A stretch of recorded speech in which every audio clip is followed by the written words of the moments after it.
जी काही व्यक्तिरेखा निवडल्या त्या या कुठल्या परिसरातल्या निवडल्या? अशी सर्वसामान्य माणसं. अहो माझ्या गावातलं एक व्यक्तिचित्र तरी असं आहे की ते गाव किंवा पंचक्रोशी त्यांना खुळं म्हणत होतं. पण एका खुळ्या माणसानं केलेलं कार्य ज्यावेळेला तुम्ही माझ्या पुस्तकामधून वाचाल तेव्हा तुम्हाला समजेल. मी म्हटलंय सुद्धा यांना बापूंना खुळं कसं म्हणायचं. आणि आपल्या पुस्तकाचं नावही तुम्ही गोसावेची पांढर असंच दिलेलं आहे. किती या पांडित जन्माला आलेला राजा असो किंवा रंक असो त्याचा अखेरचा प्रवास हा झोळीतूनच होतो. माझ्या गावाला तिरडी नाहीये. अखेरच्या प्रवासासाठी काय आहे तर झोळीच आहे. याचं कारण काय आहे तर गोसाव्याची पांढर आहे.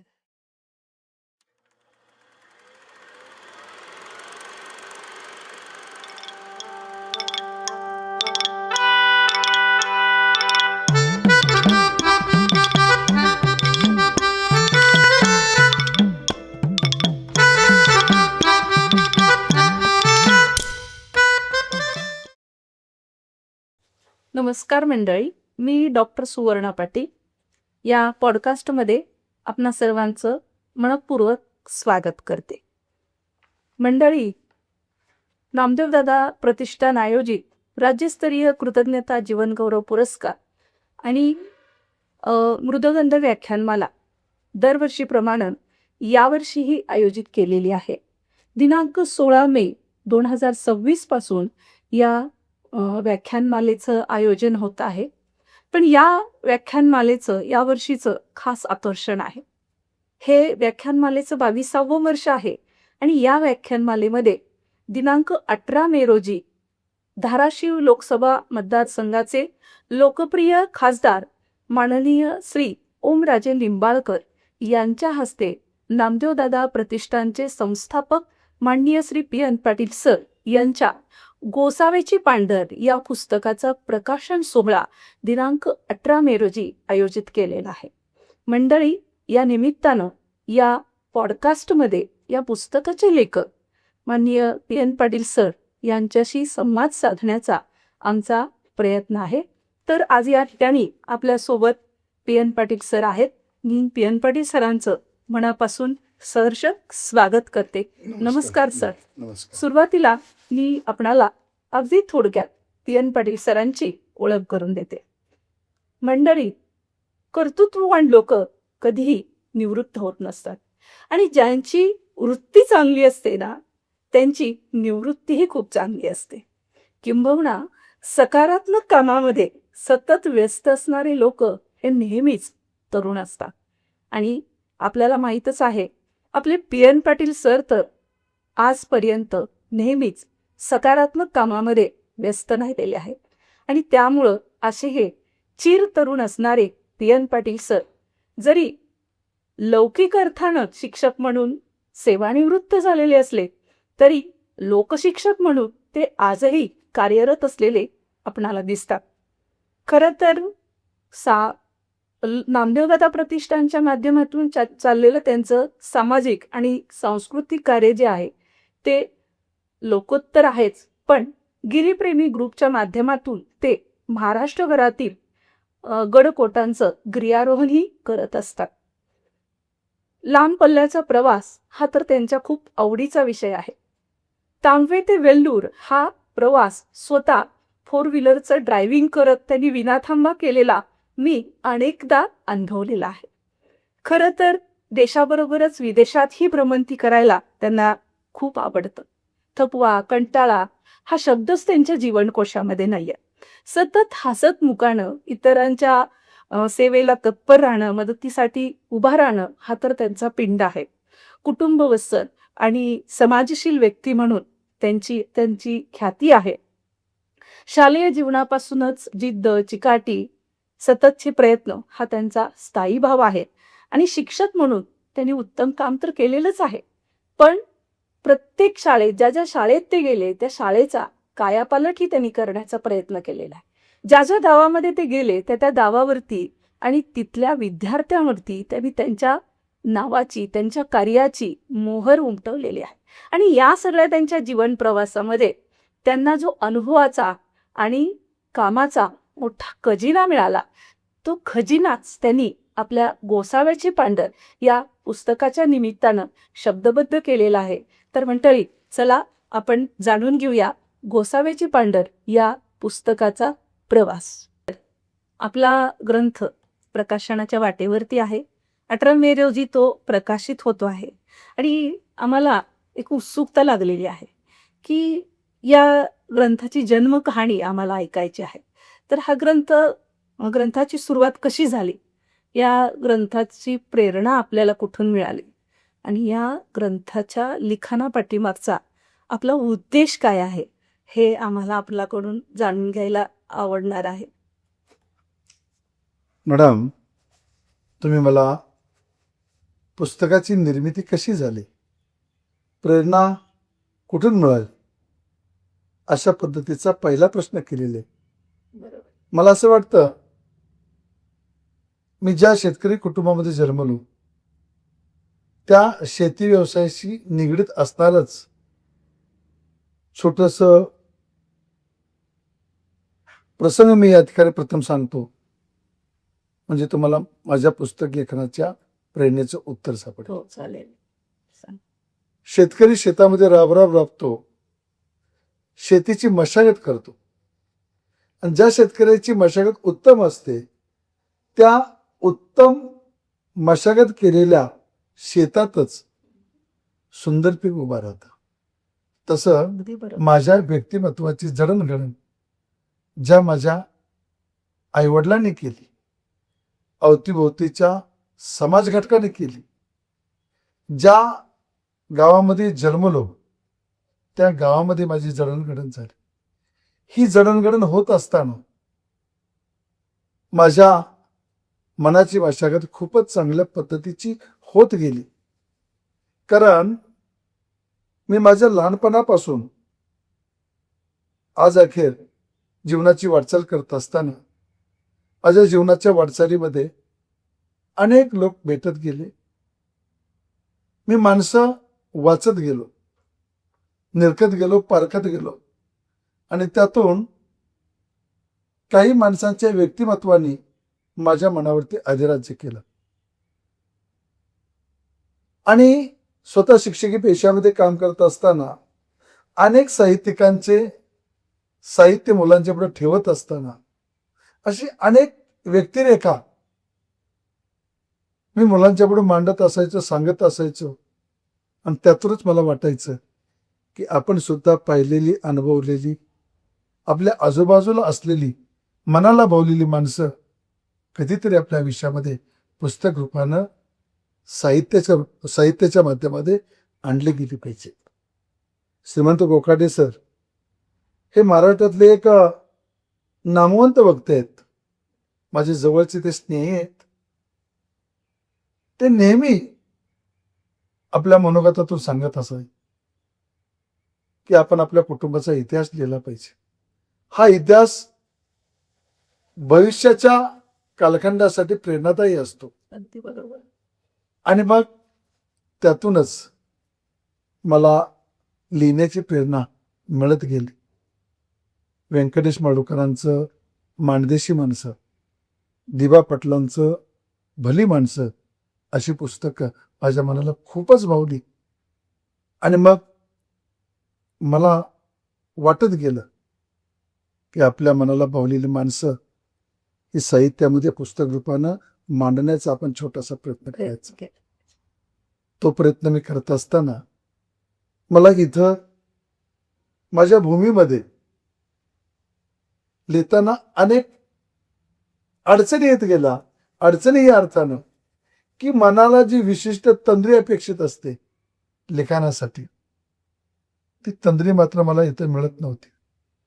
माझा छोटा मुलगा सुमित आणि त्याची पत्नी धनश्री सध्या ते युरोपमध्ये, आयर्लंडमध्ये वास्तव्य करतात. आणि मग त्यांनी तिथं घर घेतलं. त्या घराच्या वास्तुशांतीसाठी आम्हाला निमंत्रित केलं आणि 3 महिन्याच्या वास्तव्यासाठी त्यांच्याकडे गेलो. 1 महिना युरोप फिरण्यात गेला.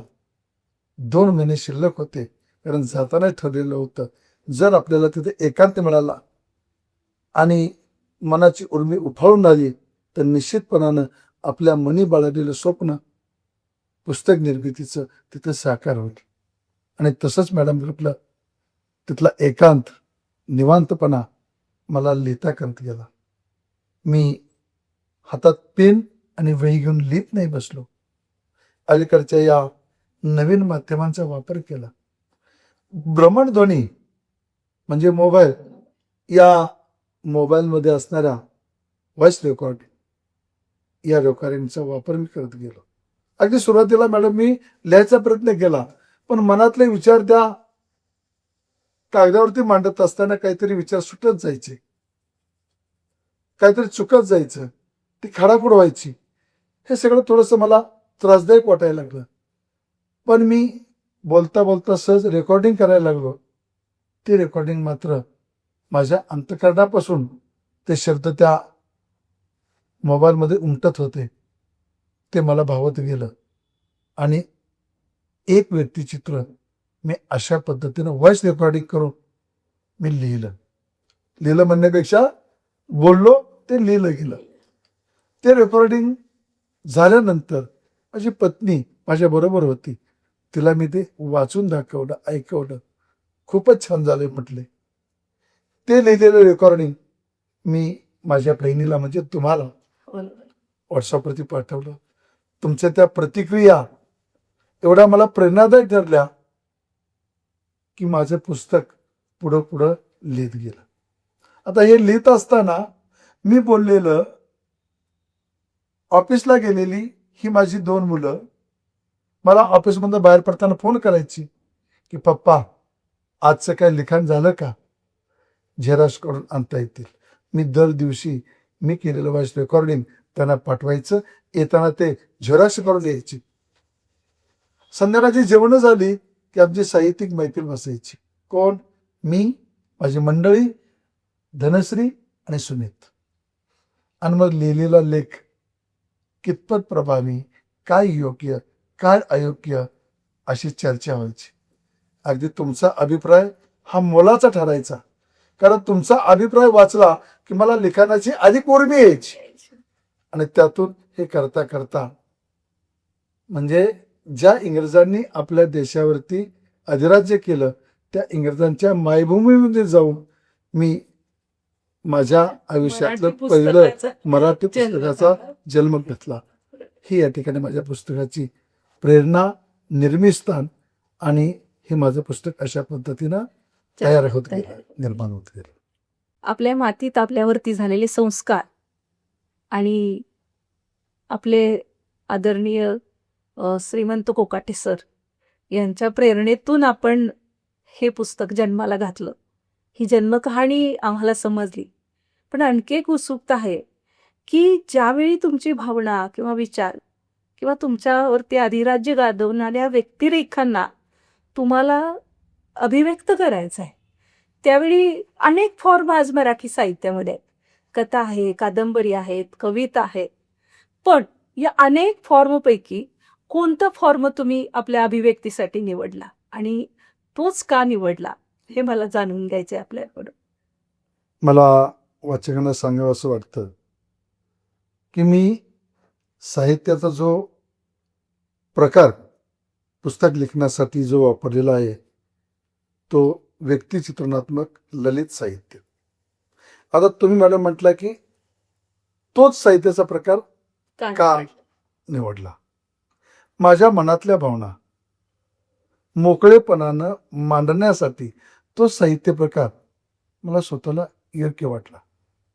वास्तव, सत्य आणि लालित्यपूर्ण लिखाण करण्यासाठी व्यक्तिचित्रणात्मक लालित्यपूर्ण साहित्य, ललित गद्य लिखाणामध्ये ते मी लेखन करावं असं या ठिकाणी मला वाटत गेलं.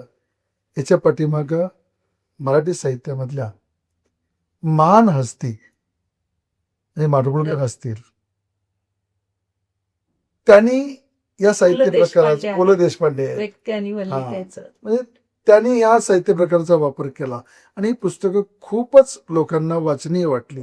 वाचकांनी ती डोक्यावर घेतली आणि मला सुद्धा वाटलं असं आपण मग याच प्रकारामध्ये लिहिचा आणि अशाच व्यक्ती आपल्याकडे आहेत आहे. किंवा त्यांचे अनुभव आहेत आहे आणि म्हणून नक्की. तुम्ही त्या व्यक्तिरेखाशी मिळत्या जुळत्या व्यक्तिरेखा माझ्याही साहित्यामध्ये आहेत असं मला स्वतःला वाटतं आणि म्हणून तो साहित्य प्रकार मी लेखनासाठी पसंत केला. तर आपल्याला ज्या व्यक्तिरेखा भावल्या त्या वाचकांनाही तशाच भावल्या पाहिजेत, तितक्याच प्रमाणात भावल्या पाहिजेत.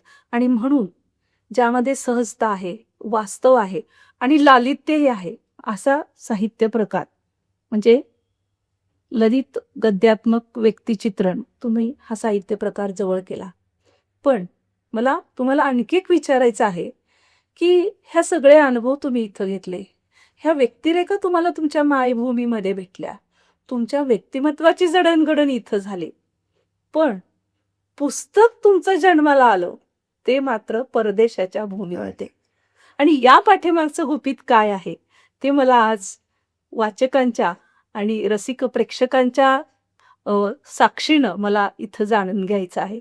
तर याबद्दल तुम्ही काय सांगाल? माझ्या सर्व व्यक्तिरेखा या मातीमध्ये जन्मलेल्या, मी अनुभवलेल्या, पण पुस्तक मात्र जन्माला आलं ते परदेशामध्ये, परदेशामध्ये, आयर्लंडच्या भूमीमध्ये. आयर्लंडच्या भूमीमध्ये. मी बऱ्याच वेळेला पुस्तक लेखनासाठी प्रयत्नही केला, पण लेखनासाठी जो आवश्यक एकांत असावा लागतो, मनाला जी तंद्री लागणं आवश्यक असते, शांतता, शांतता, ती मात्र मला इथं फारशी मिळत गेली नाही. याचं कारण काय असेल? मी कुटुंब वसले, शिवाय मी शिक्षक म्हणून कार्यरत होतो, सामाजिक कार्यामध्ये होतो. अशा सर्व सामाजिक, शैक्षणिक, सांस्कृतिक, कौटुंबिक या जबाबदाऱ्या पार पाडत असताना मला मात्र एकांतपणा मिळत नव्हता. तो एकांतपणा युरोपमध्ये मिळाला मॅडम. त्या युरोपमधल्या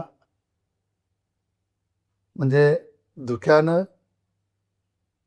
दाटलेल्या थंड हवामानामध्ये, निसर्गाच्या सान्निध्यामध्ये एकांत मिळत गेला. आयर्लंडच्या राजधानीमध्ये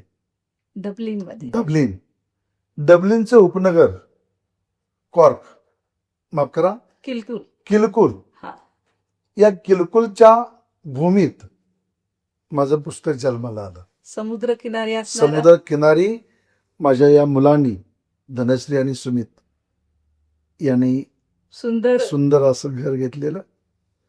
त्या घराच्या खिडकीतून बाहेर पाहिलं की निळाशार असा समुद्र दिसायचा. तो एकांत मला लिखाणास प्रेरणादायी ठरला. वातावरण तुमच्या मनाला अगदी भावलं आणि ते लिखाण माझं होत गेलं.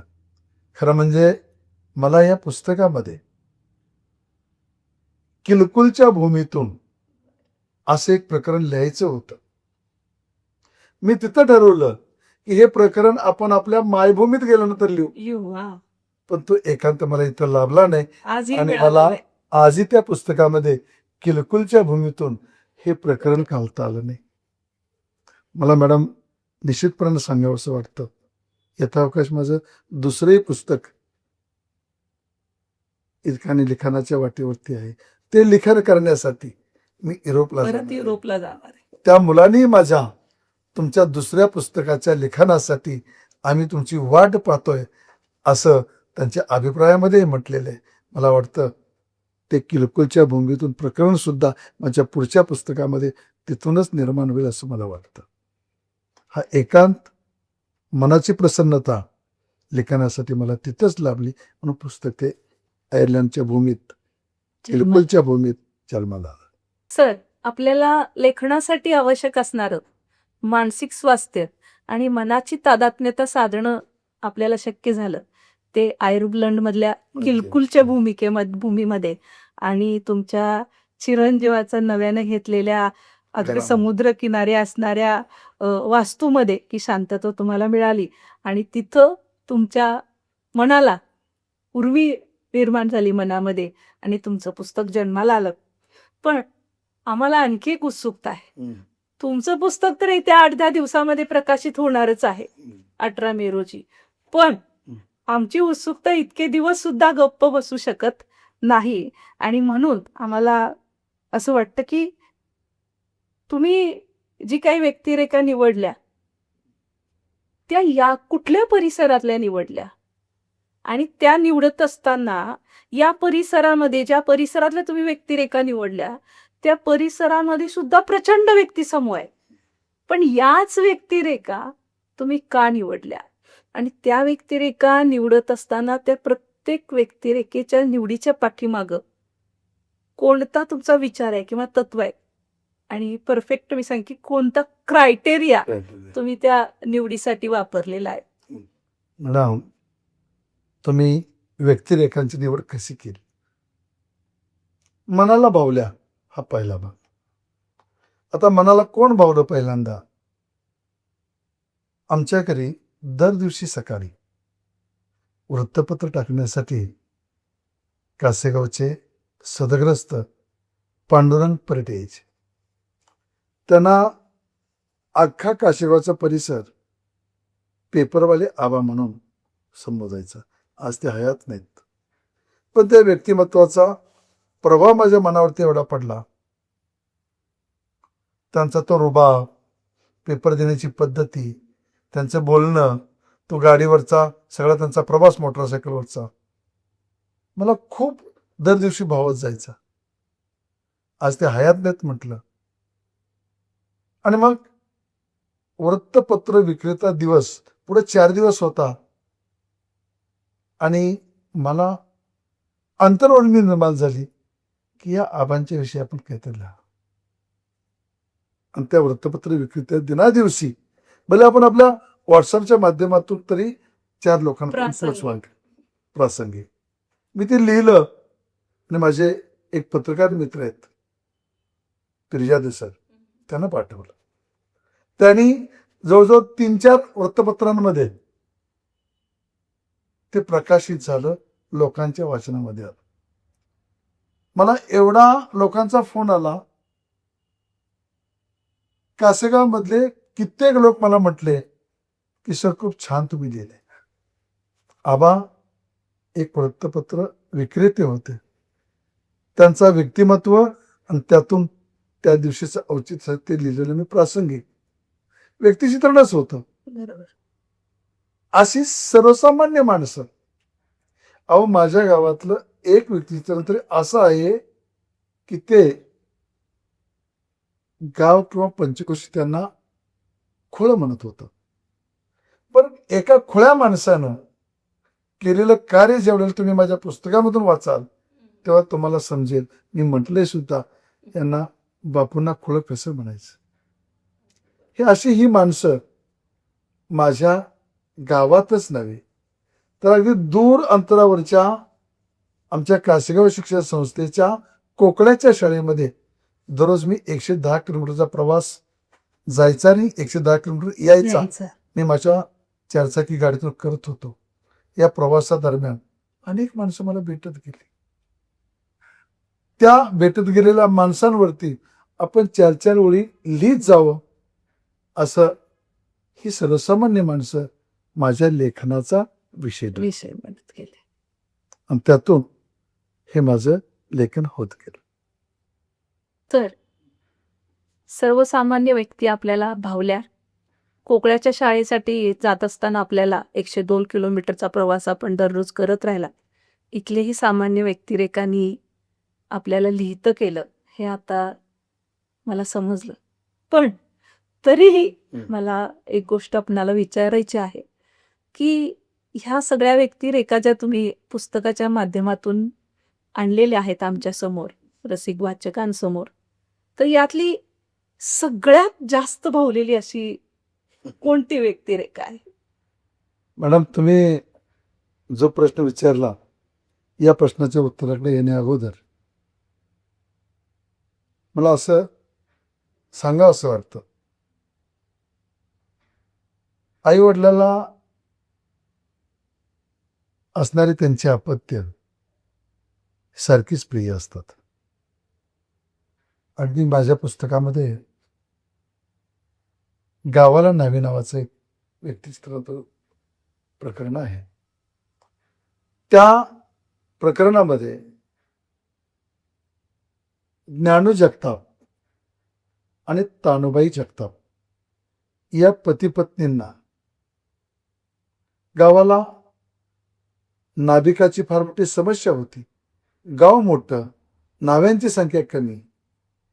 दुसऱ्या गावावरून नावी आपल्या गावात आणला ज्ञानू जगताप. त्यांनी गावाची गावकी करत करत 21 अपत्य जन्माला घातली. म्हणजे एक खंडी वर पेंडी असं म्हटलं जातं. 21 अपत्य.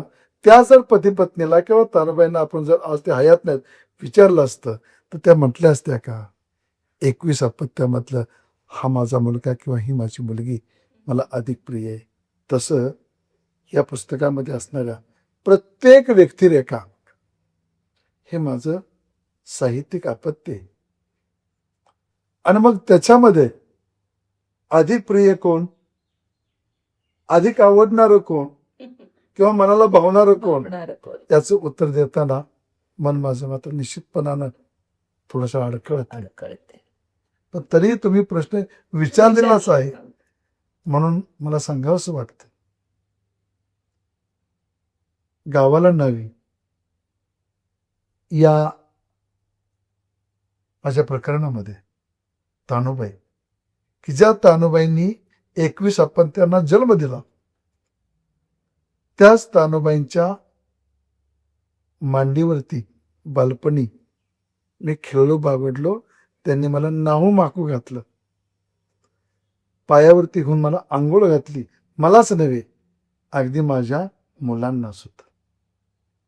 सेवाभावी वृत्तीनं हे कार्य त्यांनी केलं म्हणून त्या माझ्या खूप या व्यक्तिरेखामधल्या आवडती व्यक्तिरेखा म्हणता येईल. दुसरं गोसाव्याची पांडर या प्रकरणामध्ये भैरू काकडे नावाचे पूर्वीच्या उस्मानाबाद जिल्ह्यामधून आलेलं एक कुटुंब, आजचा धाराशिव जिल्हा. गावावरती उदरनिर्वाह होत नाही म्हणून माझ्या गावामध्ये येऊन स्थिरस्थावर झालं. माझ्या लहानपणी मी त्यांना पाहिलं. त्यांचा तो रुबाब, त्यांचं वागणं, त्यांचं बोलणं, काम करून घेण्याची पद्धती, हा सगळा भाग जेव्हा माझ्या नजरेसमोर येतो तेव्हा ते साहित्यिक अपत्यकर्ती व्यक्ती माझ्या लेखनातले अधिक प्रभावी आहे असं मला स्वतःला वाटतं. असं माझं त्याला उत्तर असेल. सर, मी विचारलेला प्रश्न आपल्या अंतःकरणाला थोडासा जड वाटला की आपल्याला सर्वात भावलेली व्यक्तिरेखा कोणती. पण असं असताना सुद्धा मी विचारण्यापाठीमागचा माझा उद्देश सांगते. माझ्या आईलाही 6 अपत्य होती, पण माझ्या घरात सगळे मला म्हणायचे तू आईची जास्त लाडकी आहेस, आणि सगळे बघणारे पण म्हणायचे की तू आईची जास्त लाडकी आहेस. आणि म्हणून कदाचित हीच गोष्ट मला आपल्याला हा प्रश्न विचारायला उद्युक्त करून गेली. खरं तर आपण नाभिक समाजातल्या तानू आजींचं जे उदाहरण दिलं त्या मला उदाहरणावरून चपकल पटून गेलं. 21 खंडीन पेंडी मुलं असून सुद्धा, आणि एकुलती एक मुलगी असून सुद्धा 21-20 मुलं आणि एक मुलगीही त्यांना तितकीच प्रिय होती. तसं तुमच्याही या 20 प्रकरणातली सगळ्याच व्यक्तिरेखा तुम्हाला खूप प्रिय आहेत. पण त्यातूनही तुम्ही भैरू काकडे या व्यक्तिरेखेचा उल्लेख केलात.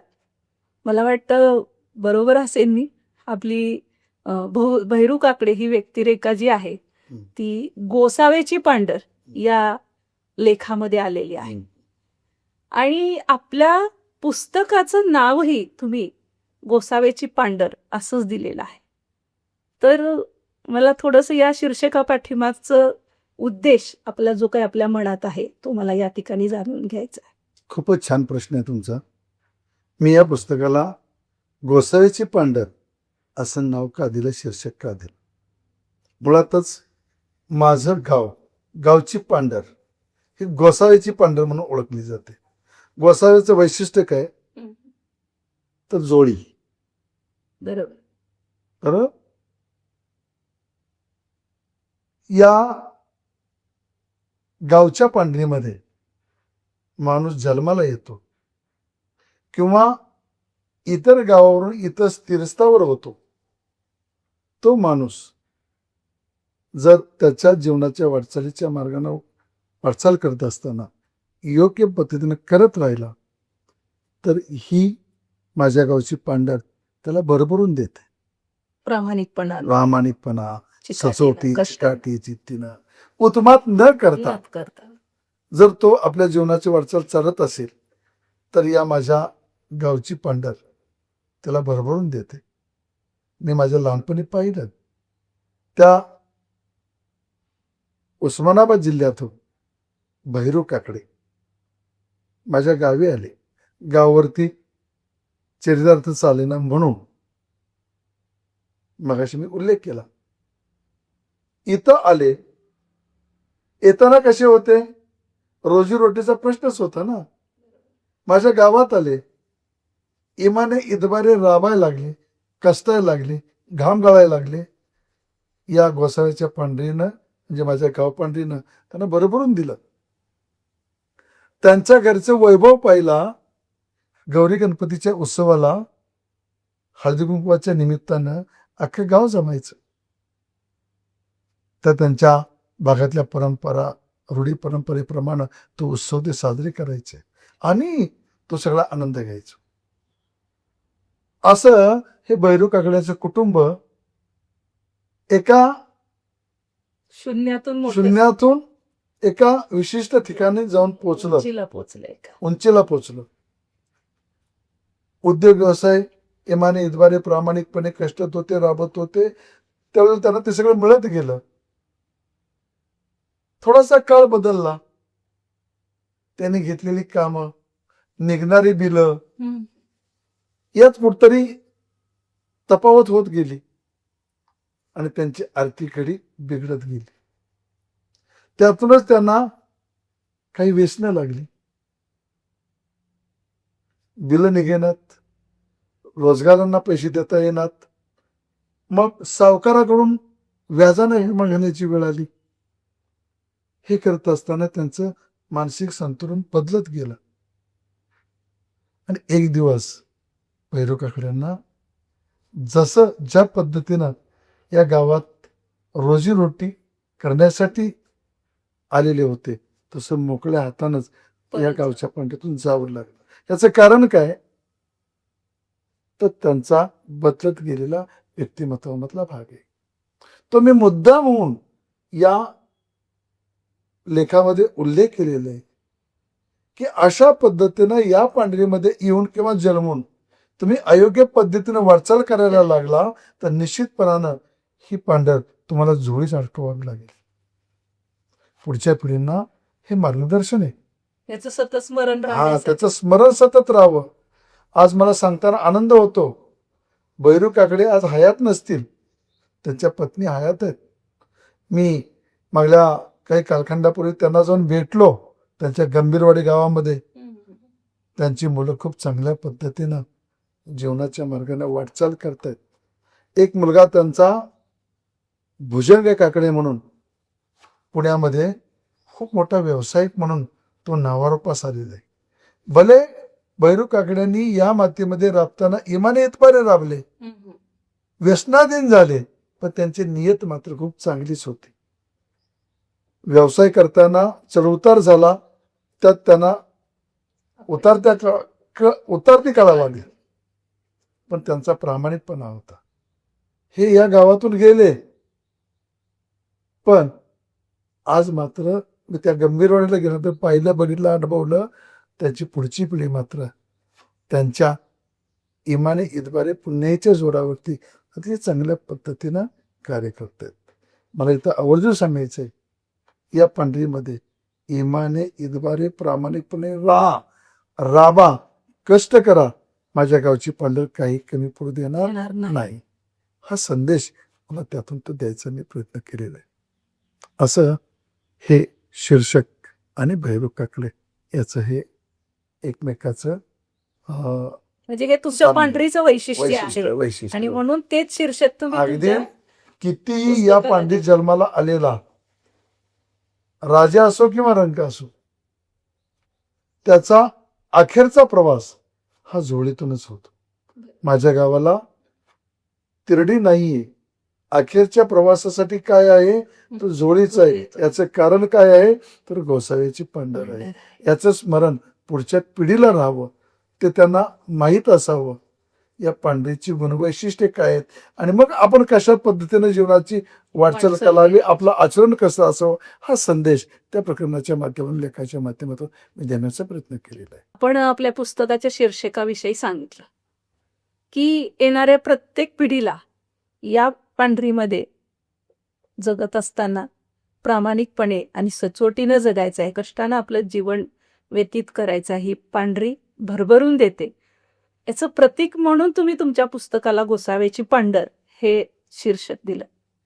आता मला तुम्हाला असं विचारायचं आहे, जेव्हा तुम्ही मला तुमचे लेख तयार व्हायचे, मला पाठवायचात, आणि त्यावेळी मला आलेला पहिला लेख होता तुमच्याकडून व्हॉट्सअपवरती, आणि तो म्हणजे तुकानानाच्या कट्ट्यावरून. आणि सहज बसल्या बसल्या बघूया काय पाठवले म्हणून असं मी पुढे घेतला आणि चमत्कार झाला की तुमची एवढी मोठी पोस्ट कामामध्ये व्यस्त असणारा, म्हणजे प्रभारी प्राचार्यपद सांभाळत असताना प्रचंड ताप त्यावेळी मला होता, आणि तरी सुद्धा तो लेख मी एका बैठकीत पूर्ण वाचला आणि तो त्या क्षणी मला प्रचंड समाधान देऊन गेला. आणि त्या दिवसापासून मी तुमच्या प्रत्येक लेखाची वाट बघत राहिले. आणि म्हणून मला आज ह्या ठिकाणी आपल्याला विचारावंसं वाटतं की तुकानानाच्या कट्ट्यावरून या लेखातल्या व्यक्तिरेखा ज्या आहेत त्यांच्या अनुभवाबाबत आपण आम्हाला काय सांगाल? तुकानानाच्या कट्ट्यावरून हा लेख ज्यावेळेला या ठिकाणी वाचक वाचत असतील, पाहत असतील, बघत असतील, अनुभवत असतील, या लेखाबद्दल बोलत असताना मला माझे आजोबा डोळ्यासमोर दिसतात. कारण ज्या कट्ट्याचा उल्लेख आहे त्या कट्ट्याची प्रेरणेतेच तुकानाना आहेत. आणि त्यांचे 3 मित्र, बाबूदादा, बंडूभाव, रामूनाना आणि तुकानाना. भर चौकात तुकानानाचं घर, घराचा पोर्च वरती विसावलेली 4 माळं. आज आपण बघतो कट्टा, कट्ट्यावर चालणारे चर्चा, विषय. आणि मी माझ्या लहानपणी पाहिलेला कट्टा याच्यामध्ये मॅडम जमीन आसमानचा फरक आहे. अगदी बरोबर.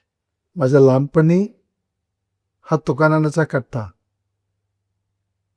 अनुभवत होतो. अगदी ही माणसं हयात होती तोपर्यंत हा कट्टा अनुभवत होतो. या कट्ट्यावरती कुणाची निंदा नाराजगी झाली नाही, कुणाचं उनदुन काढलं नाही.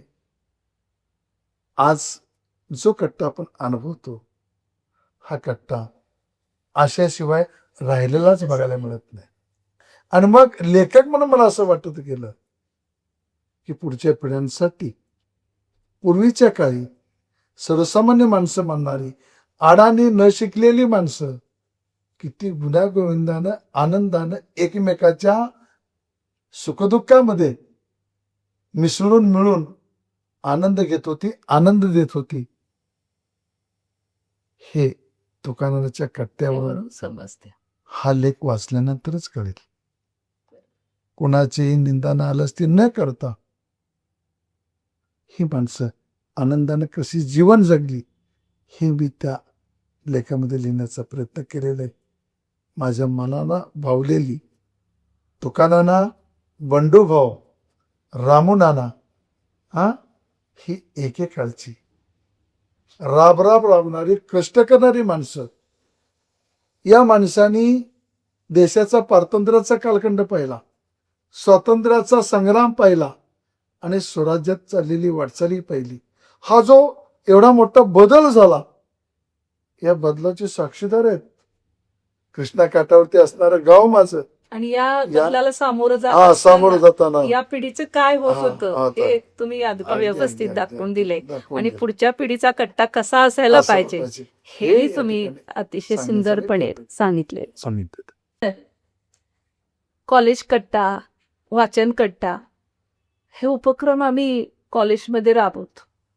आणि तिथं आम्हाला अपेक्षा असते वाचन कट्ट्यावर चांगलं वाचन व्हावं, कॉलेज कट्ट्यावर सकारात्मक गप्पा व्हाव्यात. आणि त्याला एक आदर्श म्हणून हा तुमचा तुकानानाचा कट्टा मला गावाचा भेटला. कट्टा, गाव गावाचा कट्टा. कट्टा. आणि पार. तिथं मुलांना म्हणजे तुमच्यासारखं व्यक्तिमत्व त्याला आदर देत होतं. म्हणजे वरिष्ठ मंडळी जे असतात, वरिष्ठ मंडळीपेक्षा जे वयस्कर मंडळी आहेत त्यांना पुढचं तंत्रज्ञान बघायचंय, त्यांना तुम्ही तिथपर्यंत घेऊन जाताय.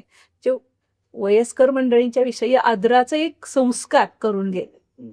आता मला पुढे विचारायचं आहे की आपल्या या सगळ्या पुस्तकामध्ये मोहम्मदभाई नावाची एक हा. व्यक्तिरेखा आहे. हा. आणि ही मोहम्मदभाई नावाची व्यक्तिरेखा काय सुचवून जाते हे मला आपल्याकडून जाणून घ्यायचंय.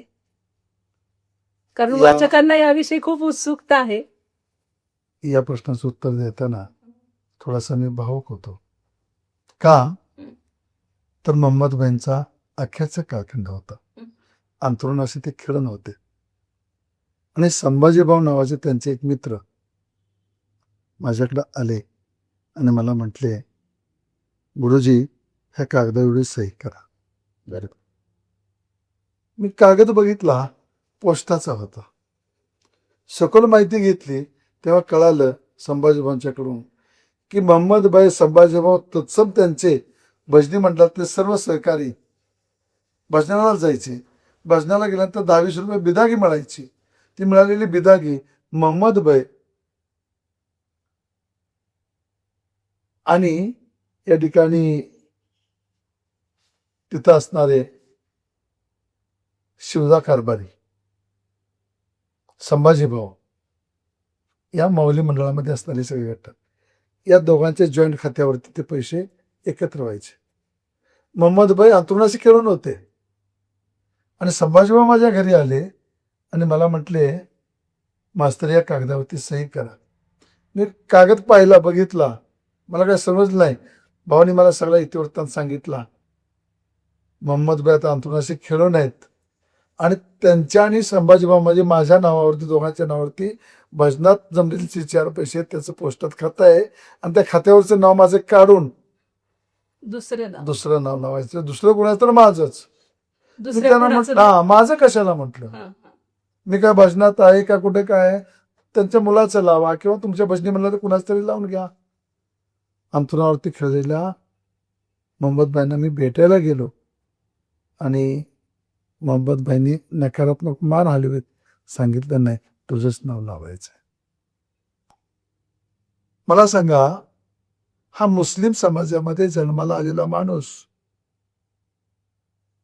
दर दिवशी, म्हणजे दर दिवशी म्हणण्यापेक्षा दर अमावस्येला विट्याला रेवणशीतला देवाला जायचा. कशासाठी? की माझ्या गावात ज्ञानेश्वराचं मंदिर उभं राहावं म्हणून. मला सांगा, आजच्या या कालखंडामध्ये किती मोठी जातीय विषवल्ली पेरली जाते, धार्मिक ते निर्माण होते. अशा कालखंडात मोहम्मदभाईंसारखी व्यक्तिरेखा समतेचा संदेश देते, एकतेचा संदेश देते, मानवतेचा संदेश देते. आणि म्हणून त्या माझ्या लेखामध्ये मोहम्मदभाई या मुस्लिम समाजामध्ये जन्माला आलेल्या पण अवघ्या मानव जातीच्या उद्धारासाठी प्रेम करणाऱ्या मोहम्मदभाईची व्यक्तिरेखा मी त्याच्यामध्ये आणण्याचा प्रयत्न केलेला आहे. मोहम्मदभाईंचं कार्यकर्तृत्व तुम्ही त्या पुस्तकामध्ये जा, मग तुमच्या लक्षात. खूप छान. जातपातीच्या, भाषिक विषमतेच्या आणि धार्मिक विषमतेच्या या सगळ्या समाज जीवनामध्ये आज मोहम्मदभाईंच्या सारखी व्यक्तिरेखा पलीकडे जाऊन जीवन जगलेली आपल्याला आज मानवतेचा संदेश आपल्या लेखातून देते आणि एक आदर्श निर्माण करते की आपण समतेनं राहिलं पाहिजे.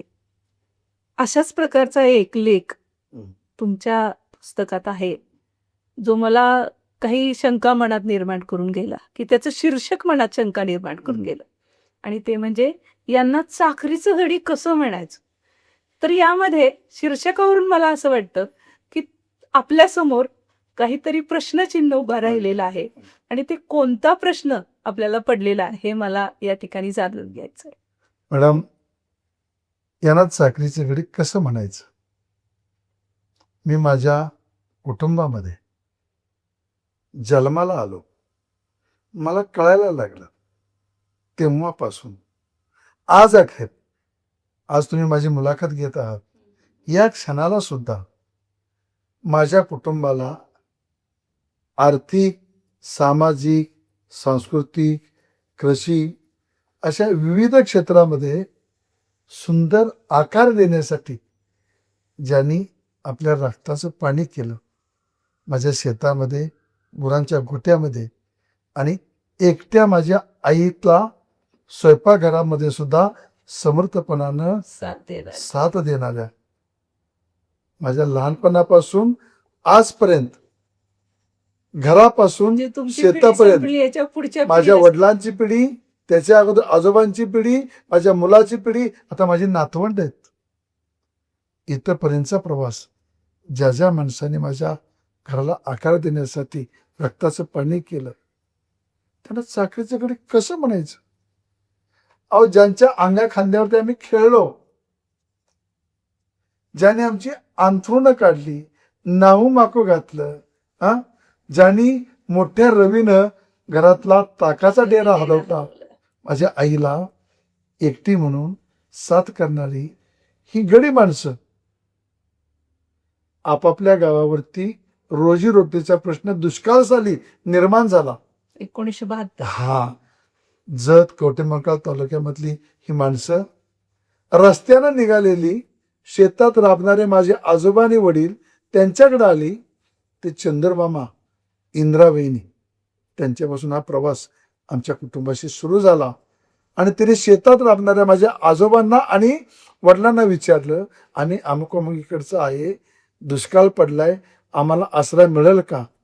माझ्या आजोबांनी आणि वडिलांनी आसरा दिला नाही, तर तो जो मार्ग माझ्या कुटुंबानं स्वीकारला तो आजही तो आहे. लहानपणी मी अनुभवलं माझ्या वडिलांचा समतेचा दृष्टिकोन कसा होता.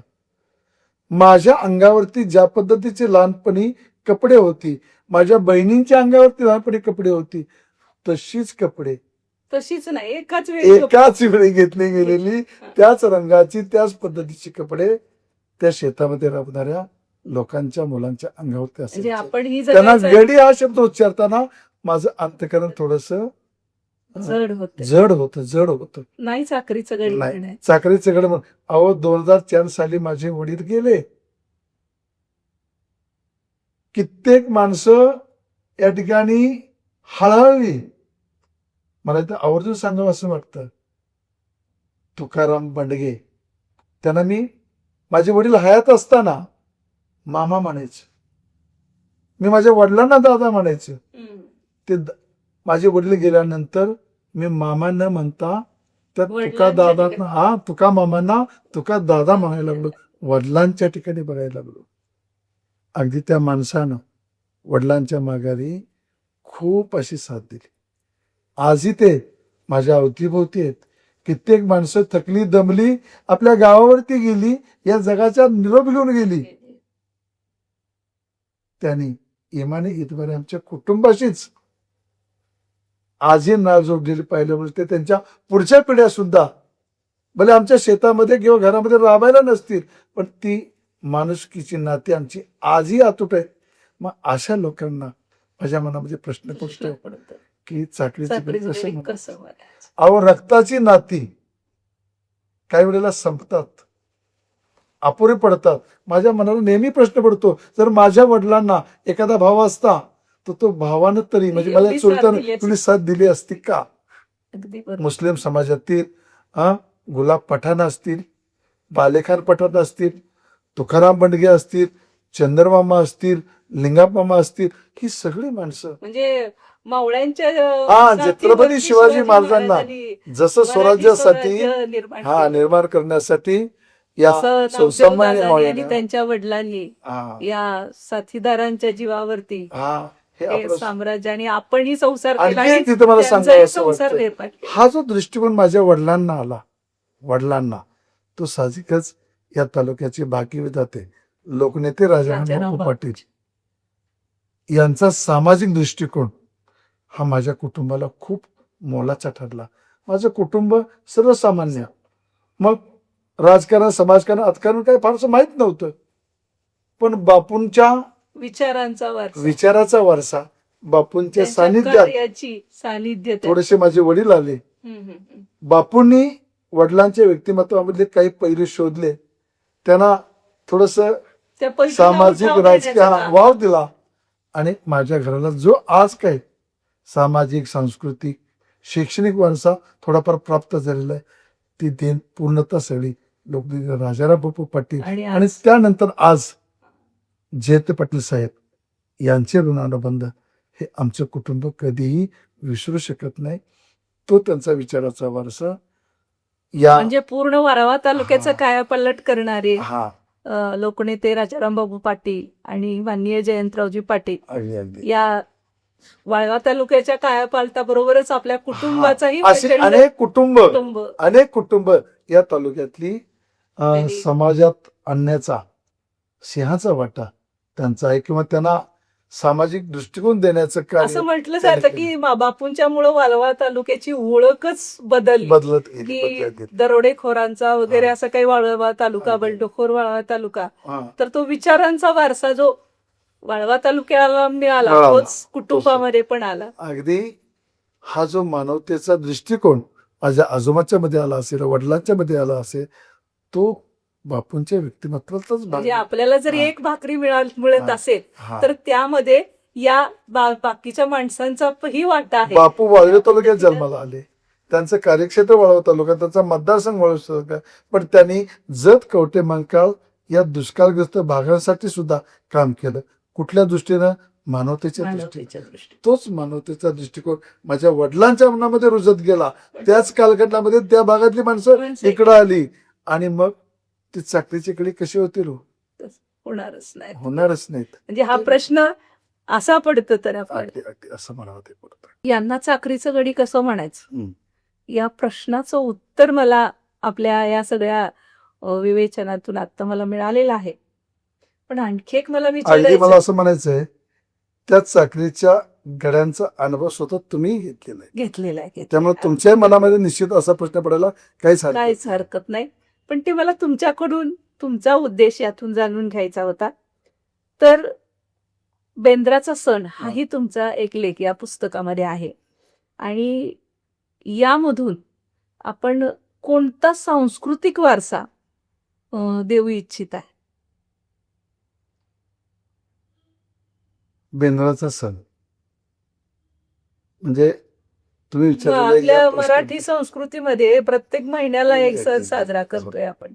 या सणाबद्दल बोलत असताना मला आठवतं, नामदेवदादा प्रतिष्ठानच्या या मृदगंध व्याख्यानमालेला यशवंत पाटणे सरांचं व्याख्यान झालं.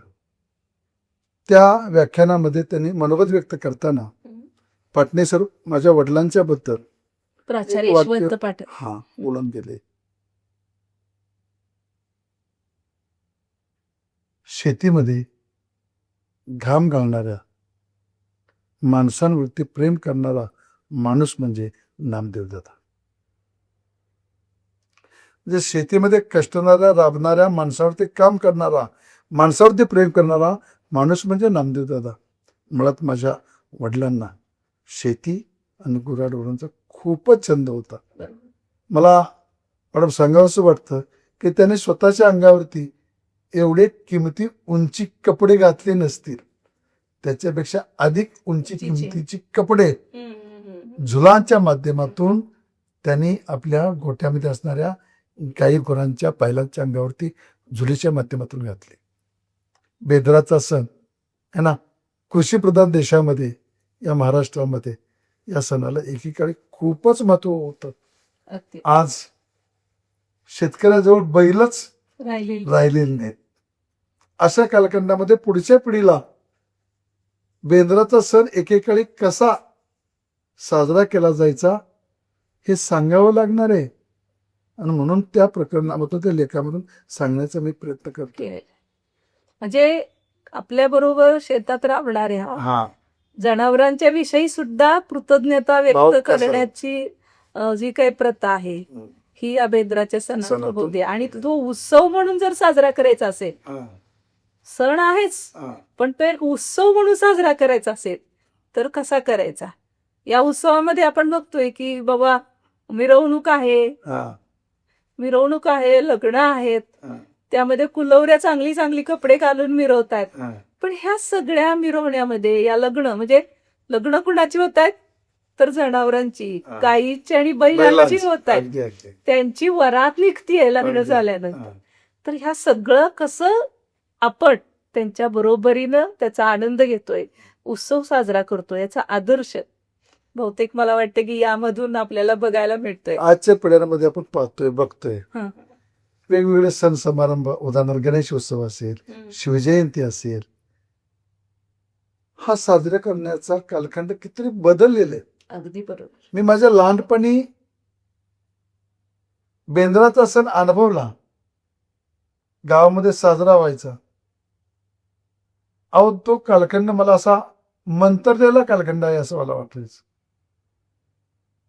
त्या बेंद्राच्या सणाला माझे वडील, त्यांचे सहकारी मग ते राजाराम चव्हाण असतील, संपताप्पा असतील, माझे चुलते ज्ञानदेव पाटील असतील, माझे दुसरे चुलते वसंत भाऊ असतील, या सगळ्यांना एकत्र करून सार्वजनिक पद्धतीनं सगळ्या आमच्या गोट्यातल्या जनावरांना बेंद्राच्या सणाच्या निमित्तानं गोडधोड खायला घालून, त्यांना नावमागू घालून, त्यांच्या अंगावरती झुला वगैरे घालून,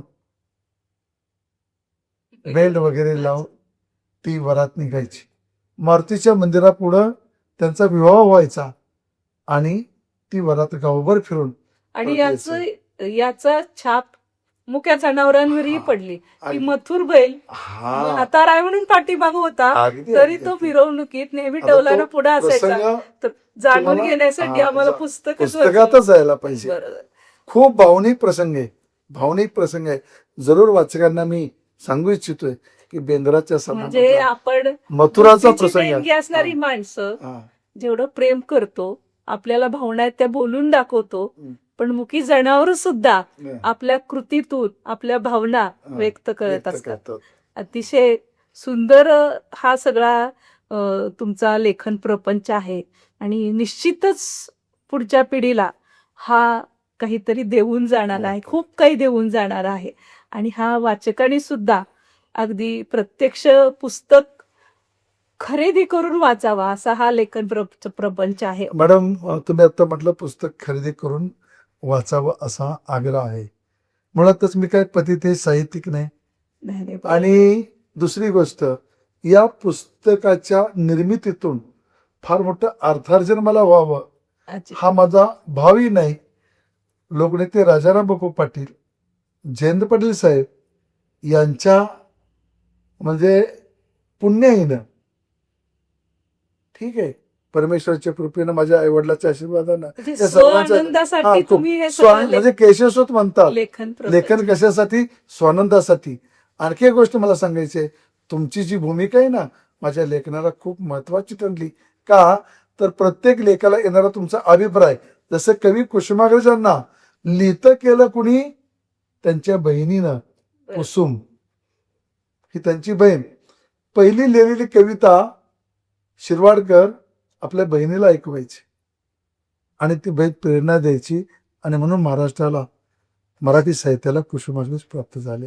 तसं माझ्या या गोसाव्याची पंढरी या पुस्तकाच्या लेखनाला माझी बहीण डॉक्टर सुवर्णा पाटील, तुम्ही हे या ठिकाणी प्रेरणादायी असं मला स्वतःला मोठे पण वाटतं. आहे की तुम्ही मला कुसुमाग्रजांची होती तसं त्या बहिणीच्या ठिकाणी मांडलं. आणि हा तुम्ही जो माझ्यावरती विश्वास टाकलात तो मी परत परत अनुभवत गेले आपल्या प्रत्येक लेखातून. आणि आज तुमचं हे पुस्तक जेव्हा वाचकांच्या समोर येत आहे तेव्हा एक मोठा आनंद मला तर आहेच, पण तो लेखन प्रपंचाचा अनुभव घेतल्यानंतर निश्चितच सर्व वाचकांनाही मिळणार आहे. याचा मनोमन मला खात्री आहे, विश्वास आहे.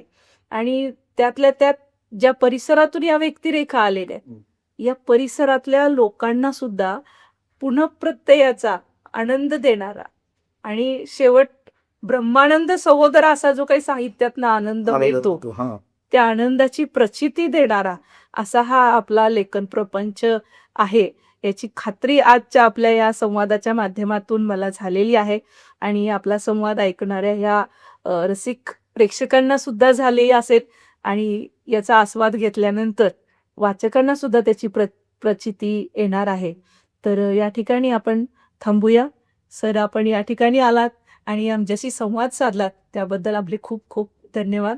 मलाही खूप आनंद होतोय की माझ्या या घोसाळ्याची पांढर या पुस्तकाच्या माध्यमातून मी जे काही लिहिण्याचा प्रयत्न केला तो निश्चितपणानं वाचकांना भावेल, आवडेल आणि माझ्या स्वतःच्या आनंदाबरोबरच वाचकही तो आनंद घेतील असा मी आशावाद बाळगतो. आणि सर्वांनाच नमस्कार, धन्यवाद.